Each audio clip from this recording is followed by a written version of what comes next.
Hallelujah.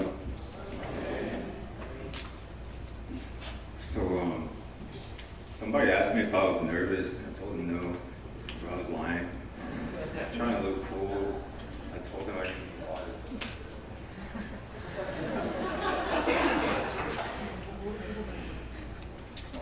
Pastor Hong-san, I didn't know he was that good at preaching. I'm so pressured right now too. Man, I'm just blessed to be here. I'm honored. I'm very thankful. When I was thinking about this sermon, I was praying about it. I was doing more thinking. Okay, we have family worship, so I gotta talk about being a happy family, joyful. That's something I wanted. And yesterday we had early morning prayers, 새벽기도, and 목사님 was talking about something. You have to leave it all to God, and he was talking about the Lord's Prayer, first half in detail. So naturally, I just read the bottom half and didn't think much about it. I was praying about my family and this sermon today. And I thought about it and I'm praying about it. My family is not perfect. I mean, I don't know about your family, but my mom and I, we had this argument before I came. I haven't spoken to her. That's just family, right? And the same thing with the church family. Wherever people gather, there's going to be conflicts. So I'm praying about it. Okay, we need to get there. That's ideal. But we need to do the underlying assignment, something that is underneath to get there. The basics. And basic of our faith is love. And love without forgiveness is not even possible.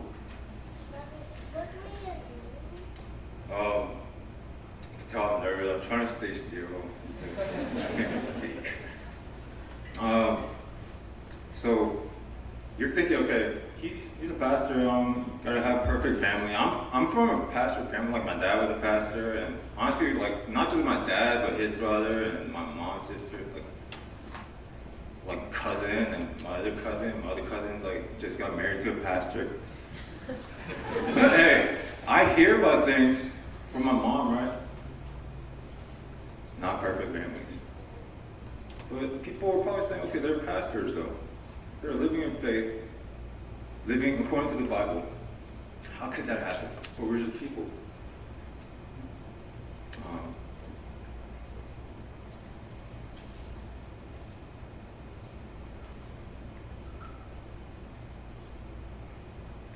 I'm gonna skip this story.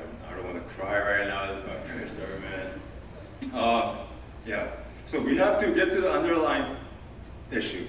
All right. The second is we have to think about the individual. There's individual. We have to work on the individual. That's underlying. Okay. Ideal is through the whole church has to move towards that. But if you can't work on something that is at the basic, we can't get there. And the first thing we have to work on ourselves for the group to be prosperous.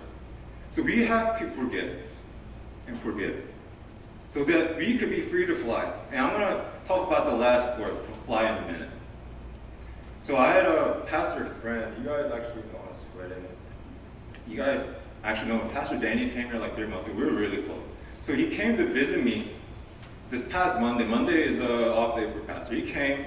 So I thought it was nice. I just came here. He came to see me. We served in LA together. But I was talking to him. I could tell something was wrong. I said, Pastor, what's going on?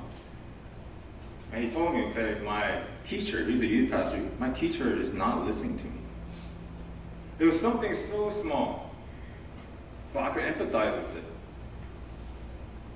Not just in ministry, something so small. Maybe somebody looked at me the wrong way and it just bothered me. It ruined my whole day. Something so petty. And we can't let the petty mess up the big picture. So my football coach told me, Emmanuel, for a good athlete, you have to have short-term memory. Because if you're always thinking about the last play, you can't play to your ability on your present play, because you're always thinking about what happened last play. So I actually applied this to ministry. I love ministry. But that's not just in ministry. You guys know what I'm talking about. That's in life. I apply that to everything in my life. And that is I wouldn't say only the wisest thing that I ever did. Having a short-term memory when it comes to people. So we work on the individual, we get to the group. We can't let the petty mess up the big picture. And you think, okay, I'm just an individual. It doesn't matter what I do. It's just one person. If everybody had that thought, we wouldn't have a president, there would be no election. But one person is loving somebody else. He's forgiving that person. And somebody else sees that, and it spreads a wildfire. At the same time, if this guy doesn't forgive, he's hating on this person. And that leads to another relationship. Another relationship, people see that, that spirit is transferred to another relationship. It's like a domino, like you have a domino, one piece falls down, the whole piece falls down, whole table. Or you could have a picture, a puzzle. You could have a whole puzzle set, one piece missing, and it's just trash. It's not a beautiful picture anymore. When we look at the Bible, the disciples, you think they're a happy family. They should be the perfect family, but when you actually read what the disciples say in the Bible, there are two things that jump out to us. First is they ask questions to Jesus, answers that we already know. Second, they're always taking shots at each other. Okay, Jesus, who's going to be the right-hand man when we get to heaven? Everybody's saying, it's going to be me. I'm going to be over that guy. They say, everybody's going to leave you, Jesus, but I'm not leaving you. You know, Paul went to Peter and they had an argument. Peter got in Paul's face. And Paul tells Mark, don't ever come back around here. We're talking about Mark, the guy who wrote the Bible, Mark. You know, James, John, Paul, Peter, if you read what they're saying, it doesn't match. Like what they're saying is different. So I was actually reading this in seminary, I'm studying it. I asked my professor, and there are deep meanings how it could be, come to one perfect picture. But at the same time, I think these people, what the Bible is showing is, it's not about perfect people, good people. It's about horrible people doing good things in Christ. And when they start to get molded together, these disciples, they start the biggest, fastest, most powerful movement the world has ever seen before. It's like 5 fingers. I have 5 fingers. If I put them together, it becomes a fist. It's powerful. I could not say no with this. But if I have this 5 fingers and I just leave it out like this, even though I have many fingers, packs no punch in this delivery. Hope you guys are following me. I tell a lot of stories. That's just how I preach. Maybe I needed to change some things. But I have 2 points. Okay, a lot of stories, but 2 points. First point, it's the individual we have to be. We have to forget and forgive, so we can be free to fly. Now I want to talk about that right now. And the second is we're talking about don't let the petty things get over the big picture. So when I first graduated from college, so I got this job at Hyundai, right? Because I'm bilingual. It wasn't because I'm smart. Just could be bilingual. And you think like big company, you're doing all this important stuff, and not like I was doing, making coffee for people, getting rides, and we're in a meeting and they're asking. The door was open. Can somebody shut the door? And everybody looks at me. It's the same things. I do them as a pastor. And one of my managers told me, okay, I want you to give my manager a ride. So he's like the second in line. He's the vice president of that Hyundai company there. So I'm giving him a ride. It was like an emergency. It was like a 7-hour drive. I'm riding with him. He rides in the back seat. I told him, you want to sit in the front? You want to get shotgun? I'm like, no, I'll sit in the back. Okay, that's cool. And I'm trying to talk to him, and he doesn't say a word to me. Doesn't reply back. Okay, he just thinks he's doing good for me, and that's fine. So he's going into the meeting, and he says, okay, man, just come in with me. I want you to translate. So I was in this meeting translating. It was like Hyundai, like the manager of Hyundai and the suppliers, and they were arguing, something went wrong, and they're cussing at each other. I'm telling, do I translate this? And they shut up and translate. I'm translating. Okay, 4 hours. This went on for 4 hours. After 4 hours, they said, let's have dinner. Like, did I hear that right? Let's have dinner. That's when I realized that moment. It's big people. Don't let petty things get away in the big picture.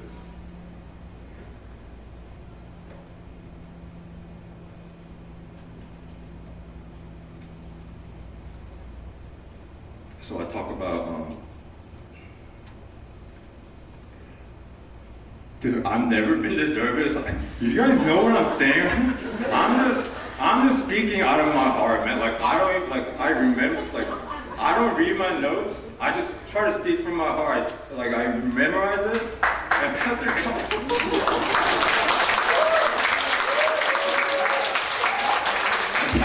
told me, okay, you need to stop doing that. You need to write your notes, and I should have, because I'm blank right now.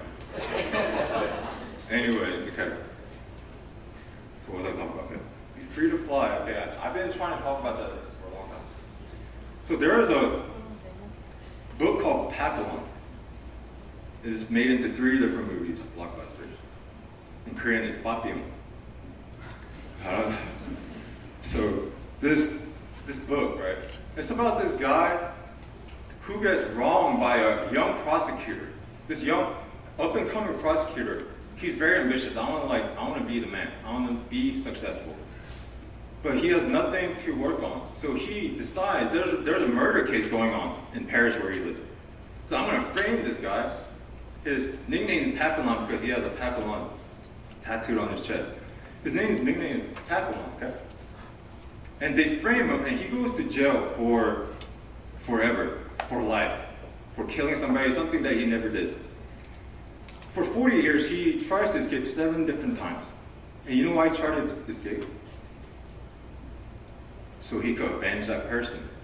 He was in there sharpening his iron for 40 years, trying to escape 7 times and couldn't make it. He finally makes it out, goes to Argentina, becomes a very rich person, all to avenge that one guy. Then he goes back to Paris as an old man, and he looks at all the people that he grew up with, his family, his neighbors, people who loved him. And he has all these memories. He starts to remember the love that he felt. His heart starts to melt.